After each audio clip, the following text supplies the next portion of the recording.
What's a crime that happened near you that everyone should know about? I'll go first. This is Zhuang. He's a Chinese foreign exchange student that was staying in Riverdale, Utah when he was cyber kidnapped last week. Kai was reported missing by his high school in Riverdale last Thursday after his family in China told school officials that they received a ransom note and a photo of Kai being held captive and in danger. The ransom note demanded $80,000, which his family paid. Upon investigating, Riverdale police went to the home of Kai's host family, but according to them, they had no idea that Kai was missing. They told authorities that he was sleeping in his bed Wednesday night and could hear him in his room Thursday morning. Police initially thought that he had been forcibly taken from his host home and was being held against his will, but that was not the case. Just a week prior, Kai was stopped by police in Provo, Utah, where they were concerned for his safety for some reason. He was purchasing camping gear and he was ultimately returned to his host family. After learning about this encounter, police used phone data and bank records to piece together where Kai could have possibly gone, because at this point it seemed as if he was trying to go off-grid. Just Sunday morning, Kai was found alive in a makeshift tent in the Utah mountains just outside of Brigham City. According to police, he was very scared and cold as there was no source of heat in the tent outside of a blanket. He also had very little food and water. Inside the tent, police also found multiple phones, which they believe he used to take the photos that were sent to his family in China. Kai told police that he was told by the cyber kidnappers to isolate himself, which he agreed to because he was scared that they were going to hurt him or his family. He said that he was being controlled and manipulated by these kidnappers for weeks, even during the encounter with Provo police. But he didn't tell them or his host family because he was scared. Riverdale police state that he was specifically targeted because he was a foreign exchange student, and he became the subject of an international online kidnapping scheme. After his rescue, he was cleared medically at the scene, made contact with his family back home,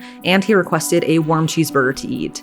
According to the FBI, cyber kidnapping schemes are happening more and more across the US, and these cyber kidnappers are specifically targeting Chinese exchange students online, threatening their families back home. If you don't know, cyber kidnapping is when an online kidnapper or attacker tells a victim to isolate themselves and to provide them with photos as if they are being held captive. They then send these photos to the victim's family members in exchange for payment, and the victims usually go along with this out of fear of themselves or their families being harmed. Authorities are urging anyone who may be a victim of cyber kidnapping to stop contact with the suspect, don't send them money, and to immediately contact local authorities.